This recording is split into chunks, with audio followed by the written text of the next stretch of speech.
Hello everybody and welcome back to another video. Been a little while, but that's fine.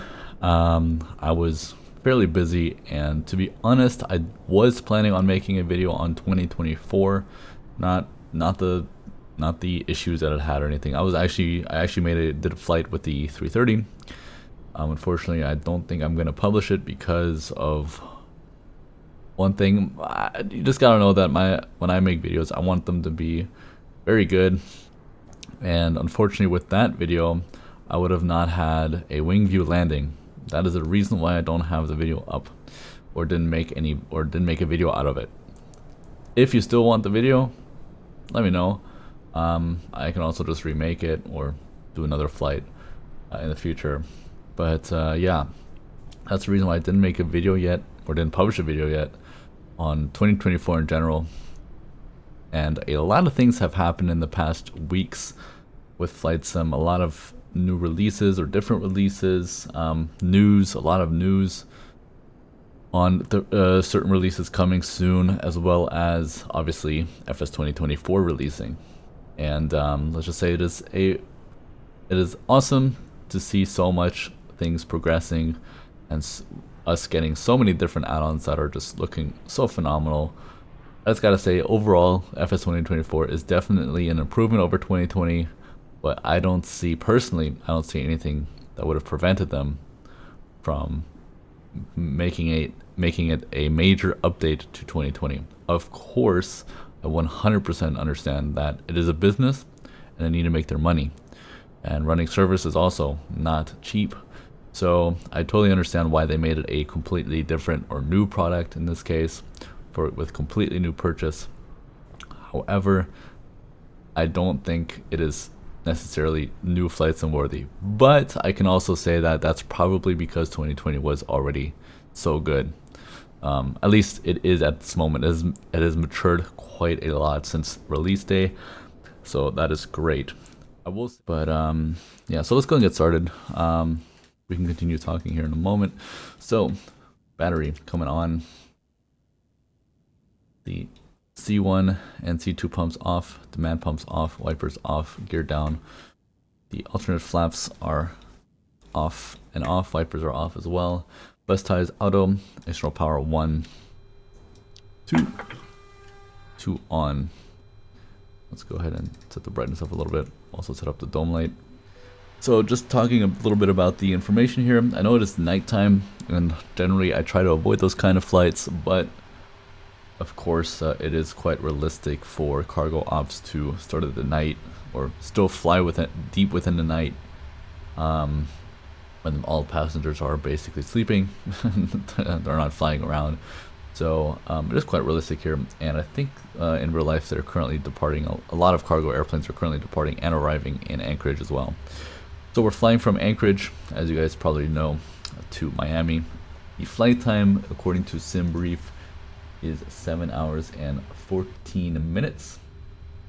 It is quite short, and yeah, we do expect rather on-time departure here, and I'm really looking forward to it. Talking about the pricing of the 777 freighter, I do think it should have been cheaper, but of course I still bought it. I'm not a freighter guy at all whatsoever, really, but I think the 777 freighter, since it is so heavily used, I'm actually looking forward to flying this a bit more often, and having it as a separate product has motivated me more to fly it. Same thing goes for the 747-400 freighter when it comes out. I'm definitely excited for that as well. The news about the 747-100, so the classic variant of PMDG, I'm somewhat excited. I know a lot of older folks, and I don't mean this in a rude way, but a lot of people who grew up seeing the 747-100, which I am definitely not, are very excited about it, and I totally understand it. And I think it's still cool to have a 747-100 of the PMDG level in a flight simulator.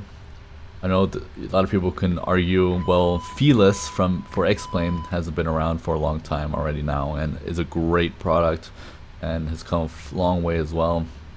The one thing I have to say to that, although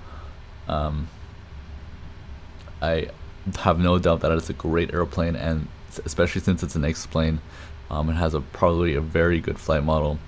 I just think it looks absolutely. Actually, I'm exaggerating here. I just think it doesn't look as nice as I think someone like PMDG could do. I think the cockpit modeling is not very good. It's a bit off-turning, it's a bit of a turn-off for me, and it's the reason why I never purchased it. And since I'm not very keen on older aircraft anyways, yeah, it needs to check all boxes for me in order for me to purchase it. Now, I will also say I have to admit that I also purchased a 727 from FSS, which I also want to make a video on, of course. I purchased that. I'm a fan of the 727. I really like it. I'm not talking about the FSS. I'm just talking about the real airplane in general. It's a really cool looking airplane, and I've already noticed a few issues with the FSS, that some systems are not perfect, but I definitely want to make a video on that as well. However, what I'm really concerned about with PMDG is that currently the 747-8 has not been mentioned, and I'm really afraid that they're not going to be developing it, because that is the 747-400 and the Dash 8 for me are the key 747s they need to make, because those are still flying around, and they need to make those while they still do, in my opinion. 747-100 for me is a product that they can release whenever they have time, and they can make on the side. Now they said that they are currently in a contract, on a business contract with somebody, developing a certain product. They have mentioned, I don't think they've specifically mentioned which product that would be, but the assumption is that it is the 747-100. That's my assumption, but we of course don't know. And other 747 variants, which is why they want to make all 747 variants that they can. But again, they have not mentioned the Dash 8. They've only mentioned the Dreamlifter, the 100, the presidential 747, so Air Force One, and so on and so forth. So they pretty much only mention all the Dash 100 variants that they want to make.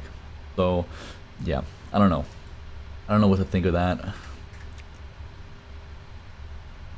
Again, I'm not the type of person that was born or grew up with the 747-100, so for me that plane is absolutely irrelevant. But depending on the price and things like that, I'm pretty sure I will purchase it as well. Depending, again, I'll probably fly it once or twice in my life, so I have to really consider it depending on how expensive it is. Engine oil quantities are good. Hydraulic quantities are good, and the oxygen pressures look sufficient. Perfect. Go and set the parking brake. The first officer would check the broadband switch, which is not on this model. Emergency exit lights arm. And then we're going to go ahead and do a few things in the back here momentarily. First, let's go do the EFB. Request data from SimBrief. And then we're going to go ahead and go to the performance tool. Like from OFP. Runway 33. Import from OFP. We'll put 25 as standard. Optimum auto off. And what we're gonna do, so we're gonna import the weather temperature. So we're gonna go right, it's not gonna be off, it's gonna be auto, and the weight is maximum takeoff weight of 347,815 or 7815. Calculate 44747. So 347,447 is the maximum we can do today, but we're well below that, so that's checked. Landing dispatch import.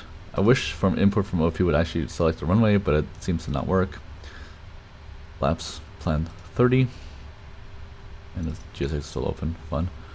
Let's go ahead and request some services. AC on, auto, import the weather, and we'll calculate that, giving us a landing weight of 260.8 structurally, which is checked, and a quick turnaround of 250, which is fine. Operate the stairs. You always have to do it twice for me. I always have to do it twice. I don't know why. Let's go with that. So this is also checked. altimeters are set to 982, and we're gonna go to the COM page.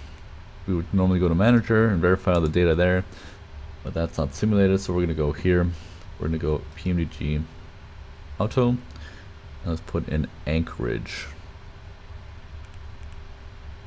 One thing they've added, as you can see, is the animations of the FMGC push buttons, which is cool. So let's go ahead and send that out. That is checked. Go to FMC, position init. Go ahead and set the GPS position in here, and then we'll go to route, and we're gonna enter in our call sign, and then we'll do the rest later on. Alright, so one issue I had earlier, doesn't seem to be now, is that sometimes the lights here don't work. Meaning they show, but they don't cast a light, which is a problem. Also, no sounds here, which is interesting. We'll go and do an emergency light test, verify that works. We'll set everything up here, all the lights. Set this to bright.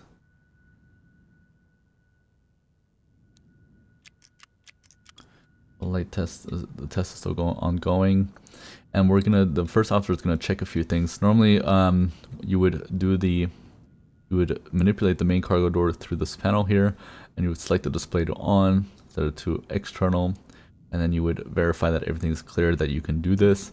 Problem is, the camera system does not work because of the Microsoft Flight Simulator limitation, which hopefully in 2024, in a future update, will be updated. I'm not sure. Takes a while, I guess. The light test is pretty lengthy. The next thing we would check is the water quantity. Make sure it's, if you're at a base airport, you want to verify that it's at least at 3/4 before leaving the base if you have a long turnaround session. So you're flying multiple places before you can refill this. So a minimum 3/4, but we're fine. But we're going to go ahead and keep it as that. And the quantity water waste is also fine, which is checked. I don't like that the emergency lights are on so long. I guess I don't know the system quite well enough. And also, look, the ceiling lights don't seem to be... Okay, that's because of the emergency lights.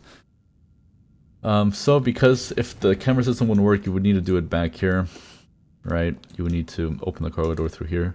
We can take a look here. This is also something that doesn't work all the time, but the lighting here is very nice if it does work.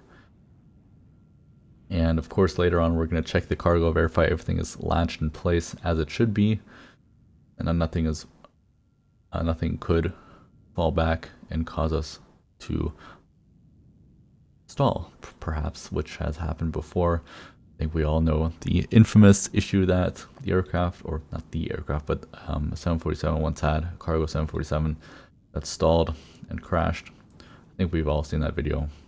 Not sure if it was due to breakage or if it was just because it was not properly secured, but either way, since then I believe it is mandatory to double check everything. So the way this works is we can see it's currently closed, latched, and locked. We will first unlock, right?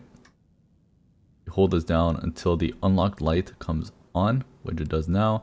Luckily, PMDG, or I mean, luckily, I mean, of course, me personally, I would prefer more realism. So the realistic part is you would have to actually click and hold, whereas PMDG has simulated that if you click once, it stays in that position until it is actually unlocked, which, whatever you want. I'm pretty sure it is more realistic that you have to hold it down. I'm not sure if there's actually a system that holds this push button or this switch in position.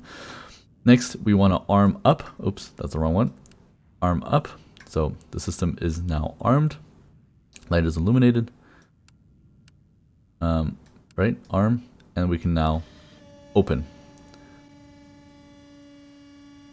You can see we can let go, so we select open, verify the operation of the door. Normally you can sew this as well, but somehow it's not working. Not sure if there's some kind of requirement. And we wait until the open light illuminates, right? these are just indications. Pushing them should only test the light. It doesn't actually mean anything. Just like generally in any airplane of Boeing aircraft that have an indication. A good example is the iFly actually simulates the 737 MAX, where you can press every single light switch and test the light bulbs.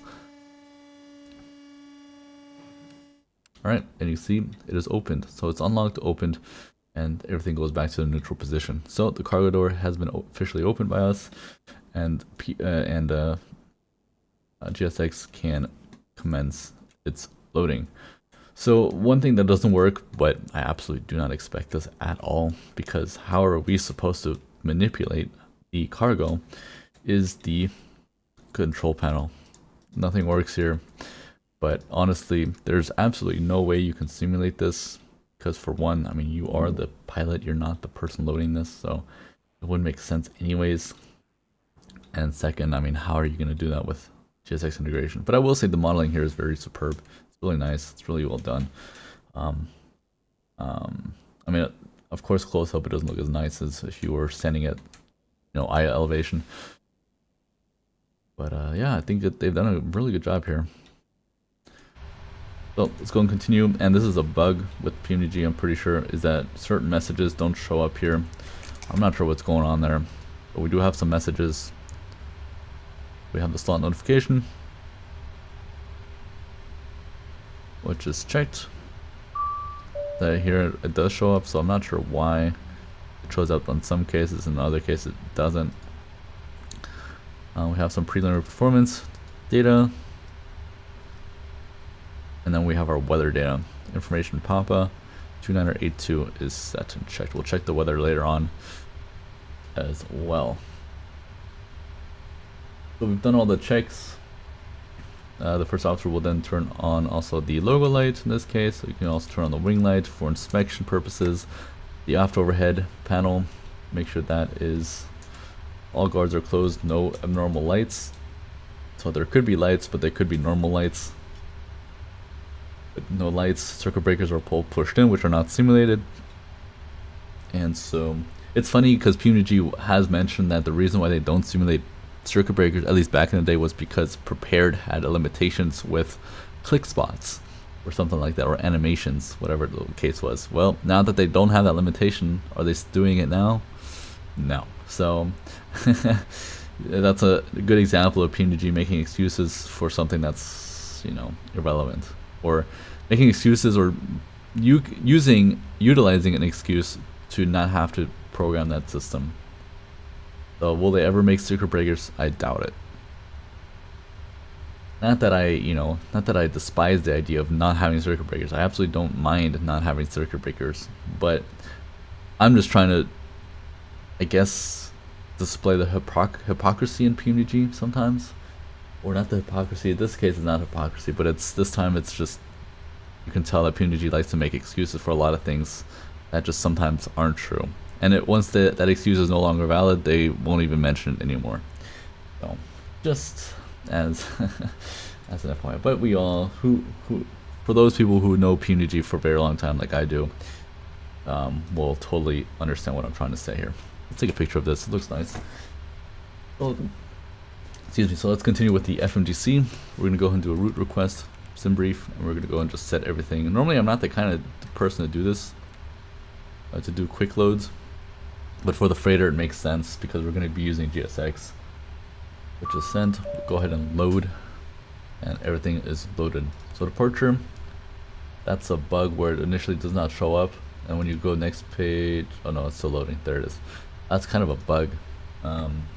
Might have to do with their new system on the tablet on the UFT,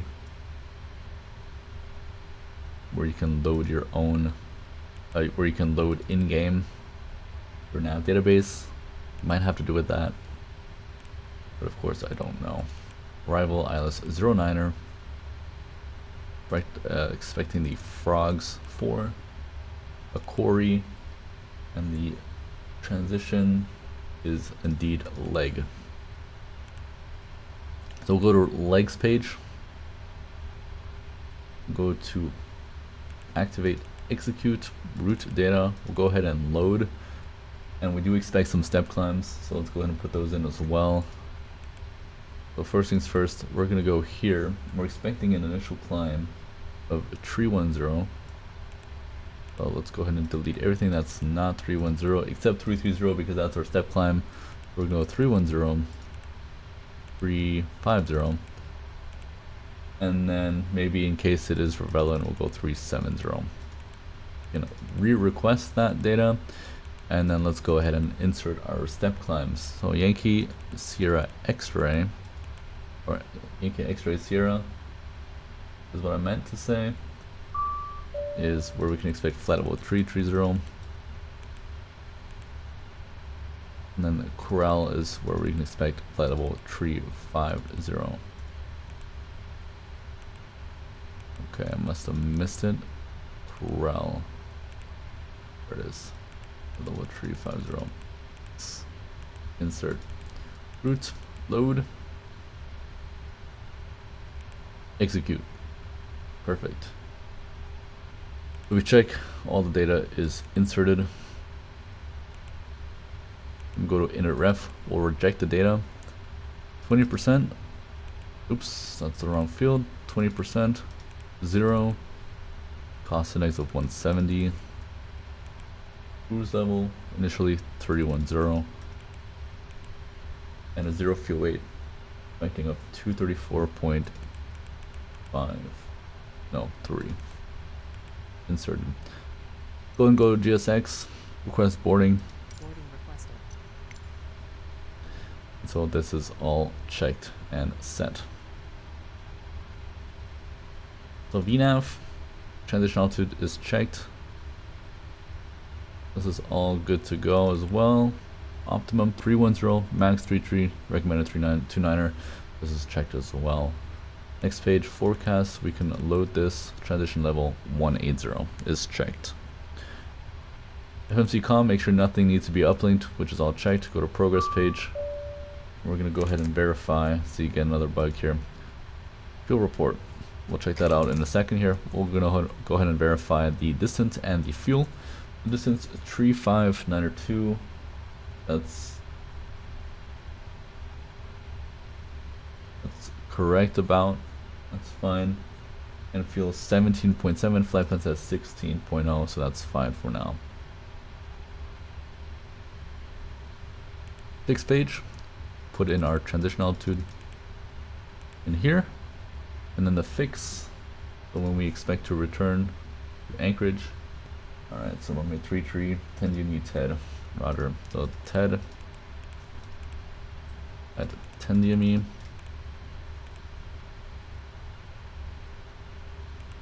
To Bravo, Golf, Quebec.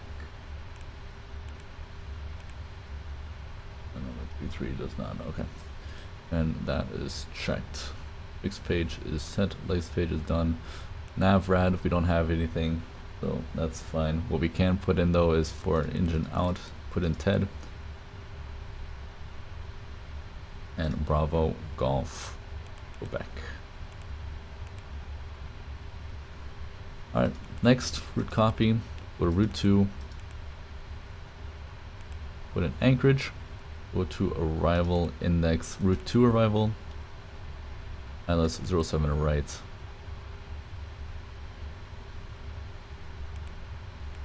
And then we'll plug in the arrival into here, and that is fine.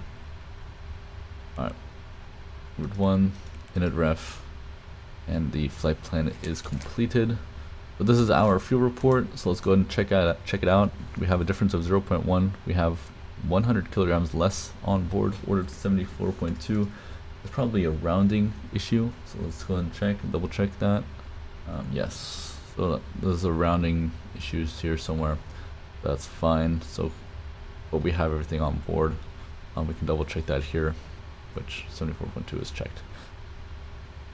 This is a rounding issue with this simulator probably. That's where that data comes from, but that's checked. We'll go and cancel. The message then goes away. Alright, the first officer is back with the walk around. Turn off the wing light, and we'll continue with the scans. One thing I think is important in case it hasn't been done is request air conditioning unit. And the recirculation fans are off, the packs are off, so that's fine. Everything else here checks out with no heat coming on. This is all checked.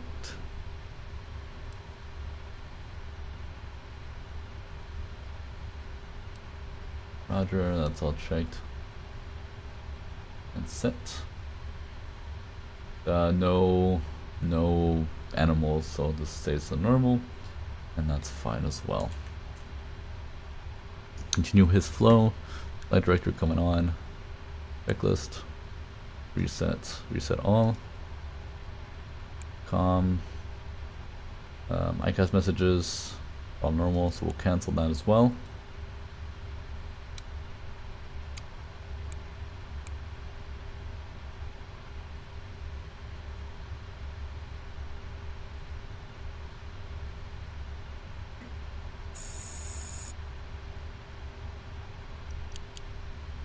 Data check UDC is correct.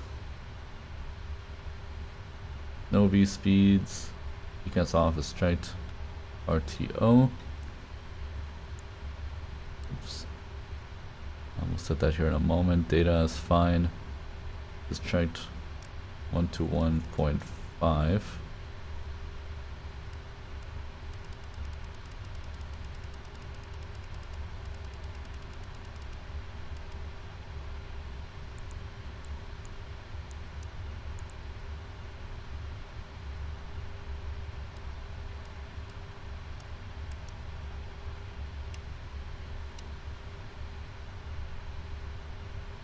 And clearance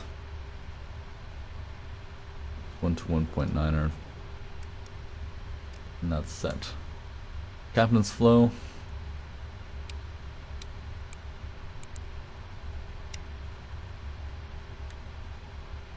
In case of the return runway 07 right, the minimum is 332 feet.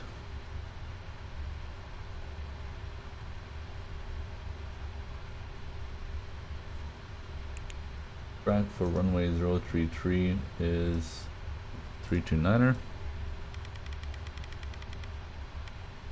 Initial climb will go ahead and go to 18,000. The rest is checked.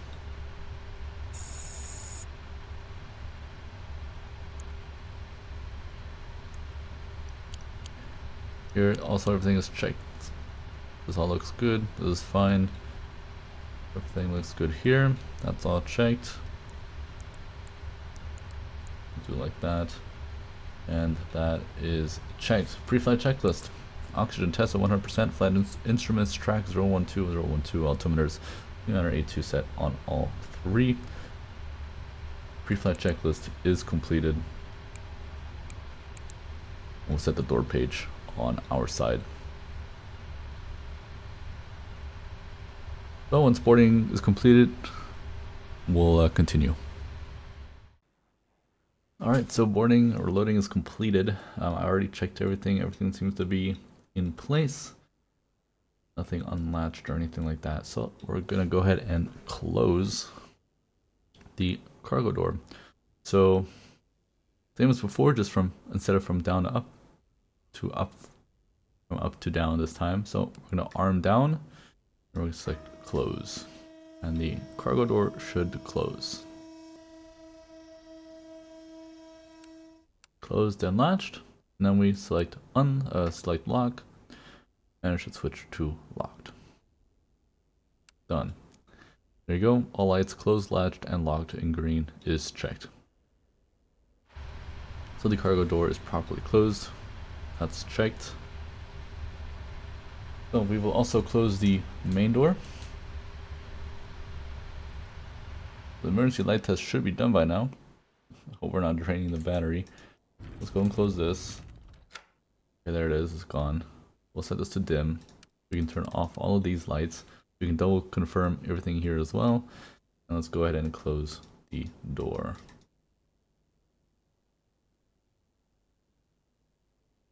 Again, no sounds, which is weird. Then we're going to go ahead and arm it. Everything is armed. That's good. So we'll also close the curtain for habits. That's set to dim. Alright, that's all checked. So we'll set back to nav and MFD. And so let's go ahead and get the final figures inserted. That's checked and set. And we're reserve going to be 8.5. Insert. Thrust limit.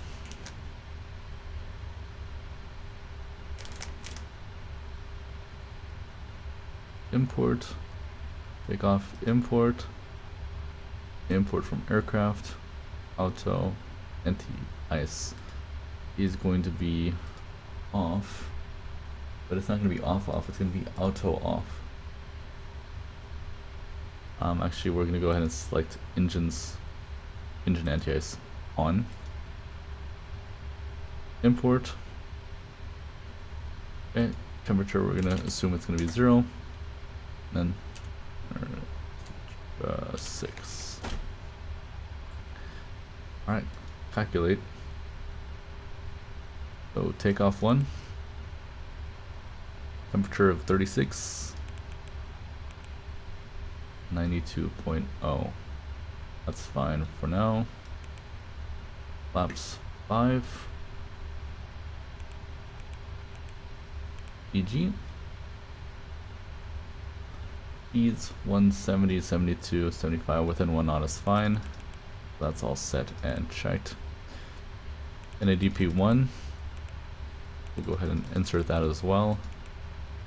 And that is set and checked. Progress page, verify again one more time here. Topic cruise is also checked. That all looks good. Next page, that all looks good as well.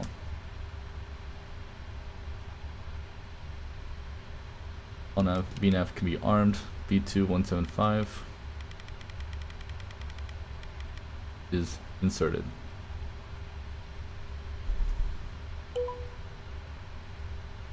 Korean Air 222 Alpha Heavy, ready to copy IF or clearance to Miami. Alright, squawk 0406 set.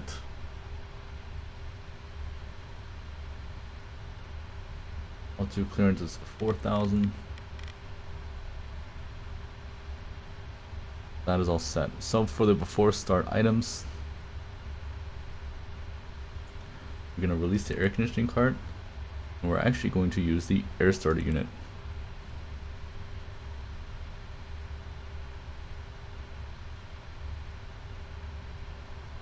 Means we can turn on the recirculation fans, the packs. They will. Giant 8786 Heavy. Request pushback. The before start items.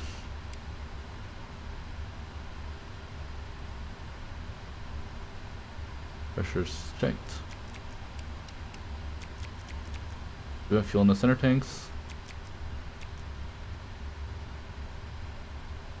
Our trim for today is 5.25.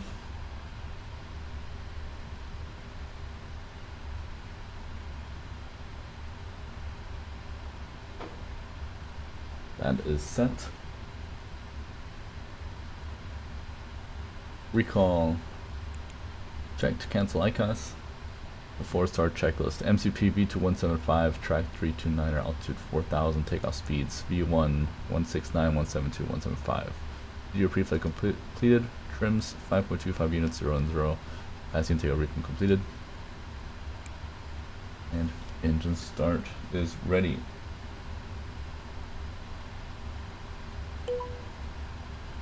Korean Air 222 Alpha Heavy, ramp 4, request engine start.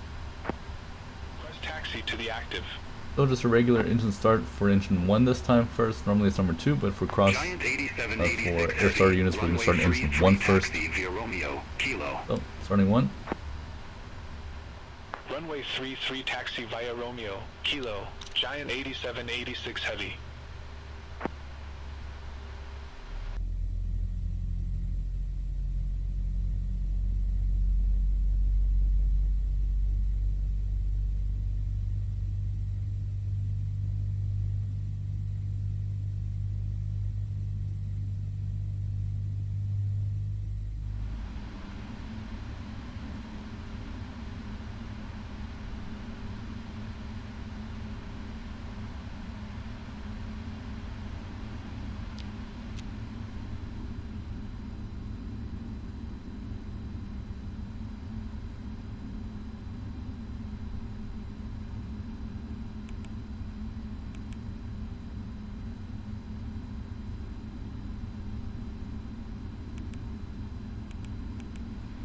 ground services are removed. We'll do an engine cross lead start. So we increased our N2 about 5% for GE engines. We can also check this here with the pressure, duct pressure. We require at least 25 psi, which means it's technically sufficient. Because it uses a lot, it is always good to do what is recommended. So we're going to increase our thrust by about 5%. So we're going to go 73% N2. Of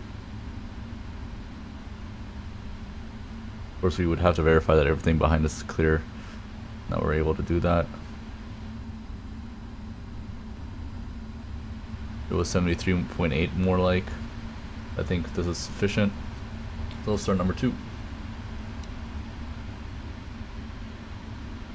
In the air.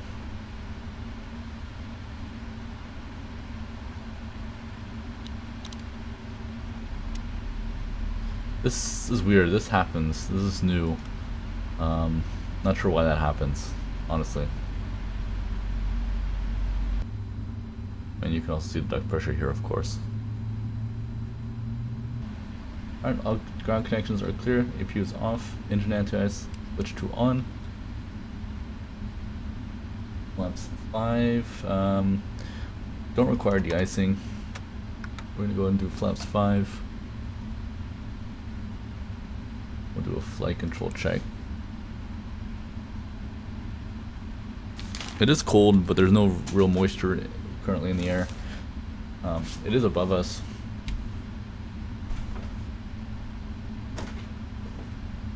Plus, I'm not too afraid with PMDG and icing conditions since they don't simulate it as deeply as FS Labs do. So that's what I'm excited about.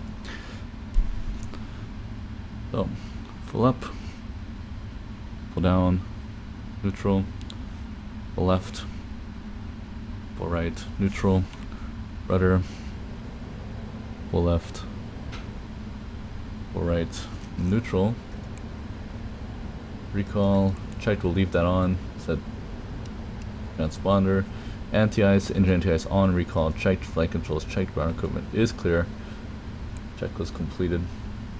Go ahead and call for taxi.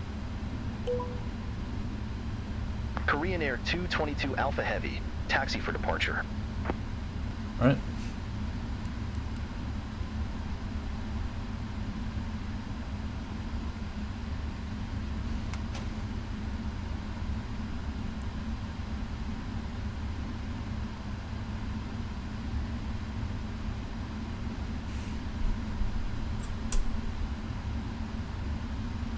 Verify brakes, they work.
Anchorage Tower, Giant 8230 Heavy, ILS runway 0. is checked. Giant 8230 Heavy, Anchorage Tower, wind variable, runway 7 right clear to land. Runway 7 right clear to land, Giant 8230 Heavy. V1. That's it.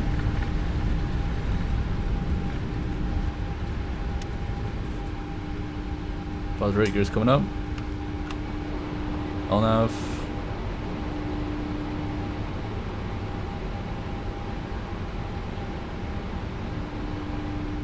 Nav speed. Korean Air 222 Alpha Heavy, contact Anchorage departure. Contact Anchorage departure, Korean Air 222 Alpha Heavy. Anchorage, Korean Air 222 Alpha Heavy, good evening, 1100. Korean Air 222 Alpha Heavy, Anchorage departure, radar contact. Climb and maintain 17,000 feet. Climb and maintain 17,000 feet, Korean Air 222 Alpha Heavy.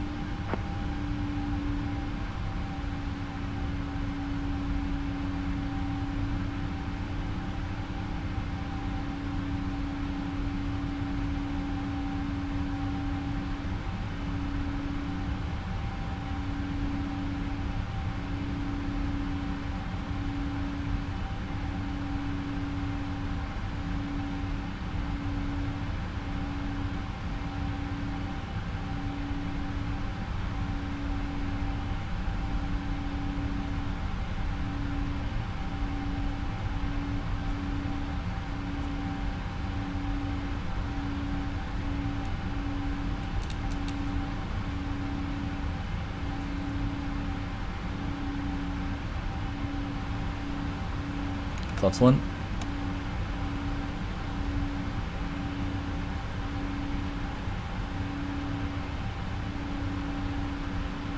Stops up.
Alright, so we are about to reach the top of descent, so we're going to go ahead and plan for it. And first things first, our top descent is in 150 miles, and our destination is 280. That puts us at about 130 miles. So that's about correct for the altitude that we're at. So the descent is not abnormally long or anything like that. Go over to the EFB, get the arrival weather, search. In fact, we can also do that at the arrival performance tool. So we'll go landing en route, import, 09 import, flaps 30, max, and auto brake 2, auto on, import weather, and then we will calculate. Alright, so we'll go auto brake 3. So altimeter 3010.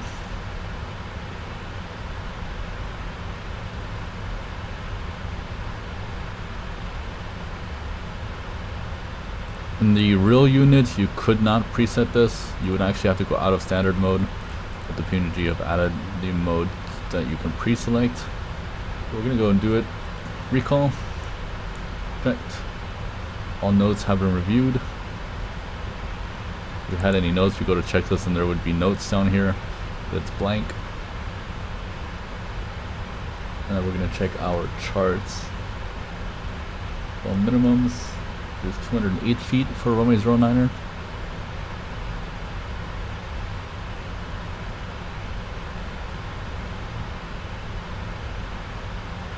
That is also set.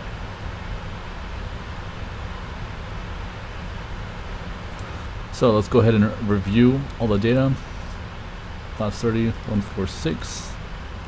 Just checked, everything is checked here as well. Go to route copy.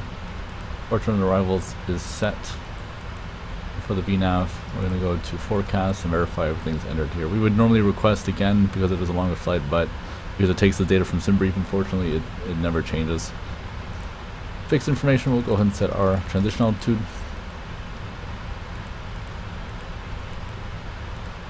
Set up our runway. 12 miles. Actually, 10 miles is good. There.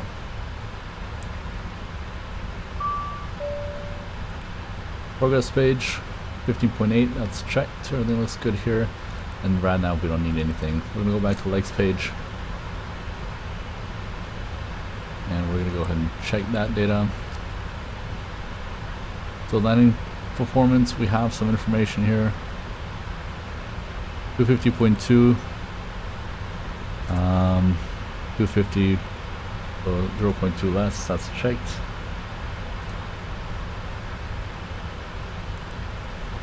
The approach 147, 152. The rest is fine, we'll cancel that. I can position a hotel 17, which I doubt is correct because this is a very hit and miss. And then we're just going to check the approach, verify all the restrictions. Yep, that all checks out.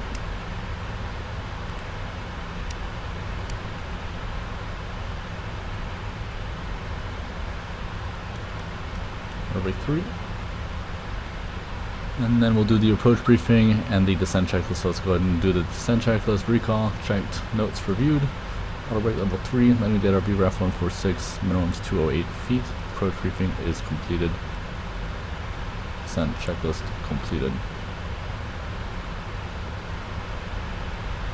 So once we reach our top descent, we're going to go request descent with Beyond ATC, and then yeah, we'll see you on the approach. Over to Tower 123.9er, Korean Air 222 Alpha Heavy. See you.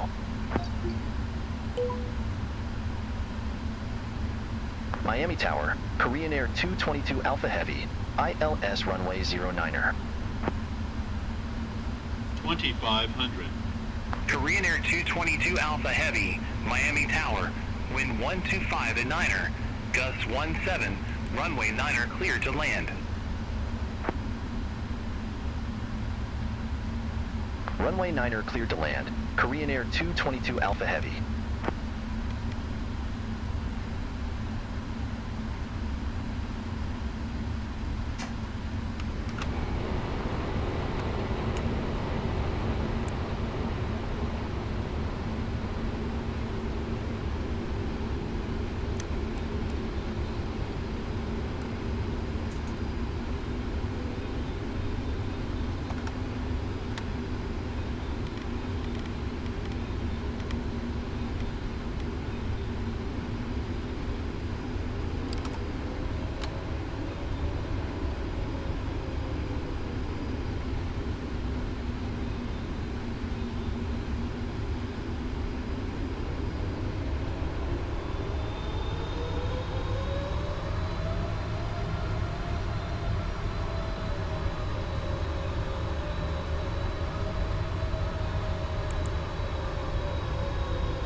300.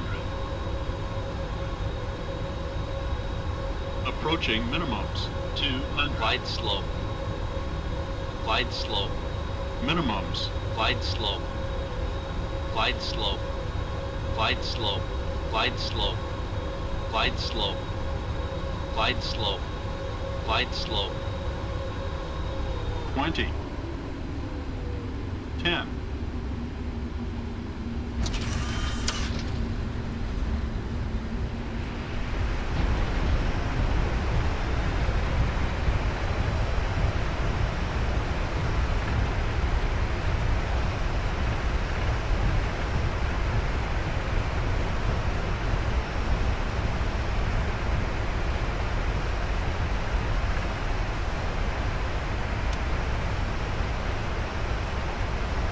Korean Air 222 Alpha Heavy, exit next available taxiway.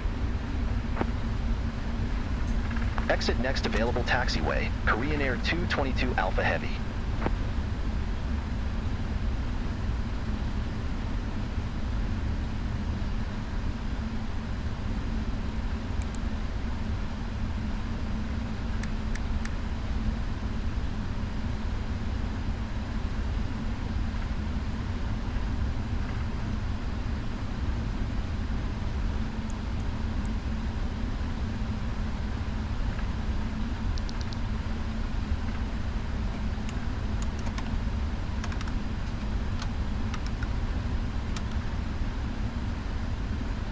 Korean Air 222 Alpha Heavy, contact ground 132.375.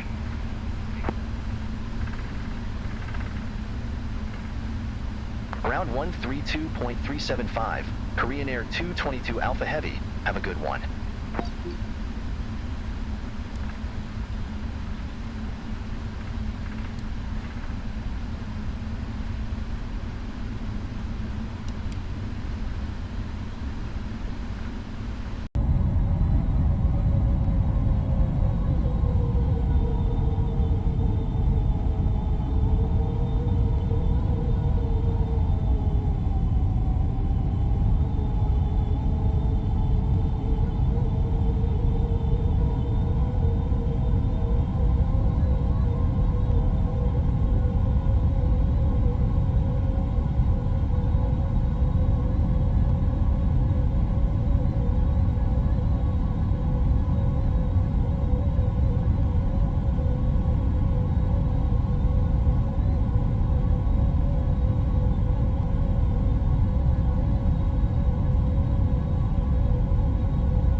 Alright, shutdown checklist.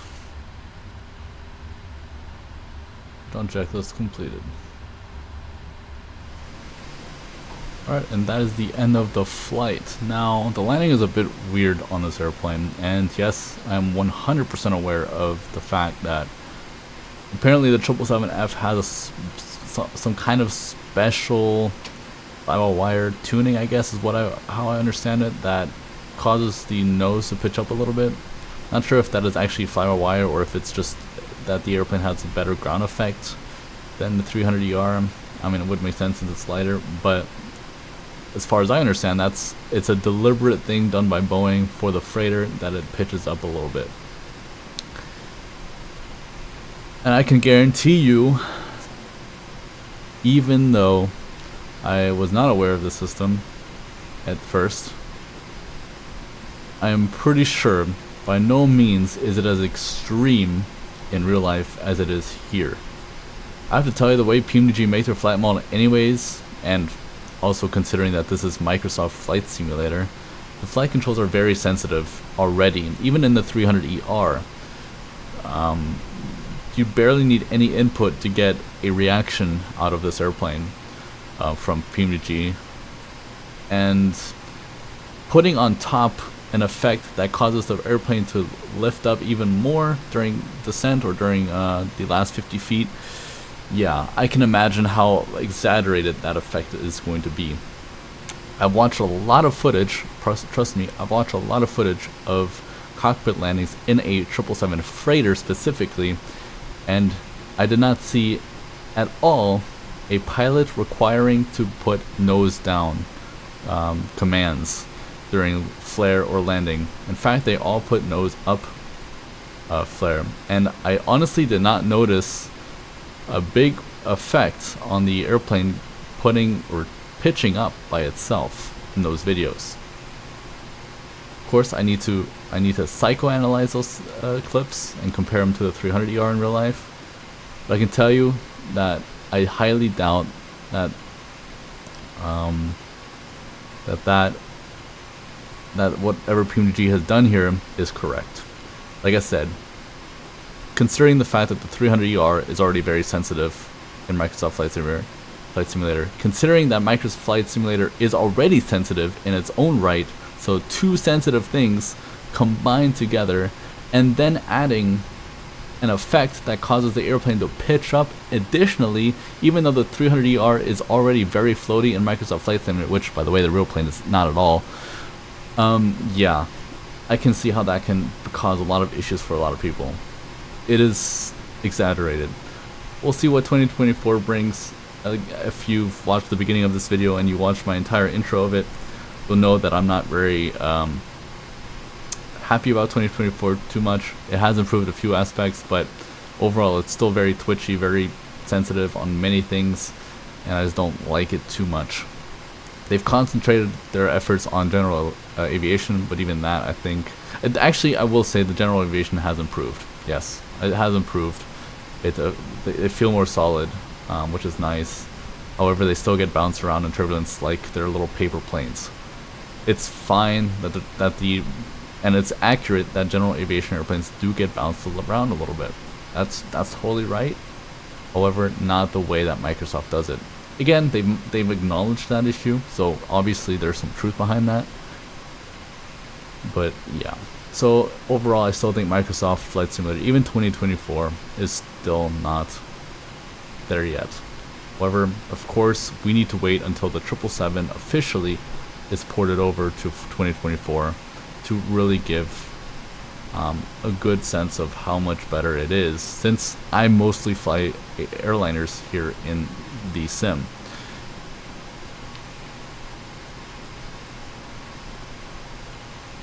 So what do I say?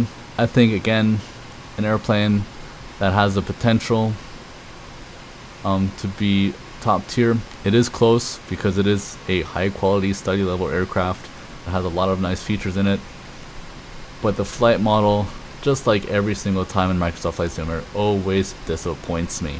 Always. If you want to know how a 777 really flies, either, for one, book a level D flight simulator, which I have some experience on, so that's one fact. Or two, fly the flight, if you have it, fly the Flight Factor 777 in X-Plane. It is phenomenal when it comes to that. So yeah, we'll see. I'm very curious when the first real aircraft are 100% perfectly ported over to Microsoft 2024. Phoenix I don't count because it's a temporary solution for now, just to at least have people, you know, flying 2024. And the Aerojet, I don't know. I haven't flown it in 2020 and I haven't flown it in 2024, so I can't make the comparison. So again, I'm waiting for PMDG to port over their aircraft. And of course Phoenix I need to test as well, but currently it's not, you know, bug free either, so we'll see. Also, we need to wait till 2024 matures a little bit more, which may take a year to get some really good results. Overall, again, a typical Microsoft Flight Simulator experience for me. Aircraft, add-ons, scenery, all look very nice, especially in 2024. And the aircraft generally work well, but the flight model is always a lot to be left desired. Anyways, thank you guys for watching. I hope you guys enjoyed, and we'll see you all in the next video, hopefully. Until then, peace!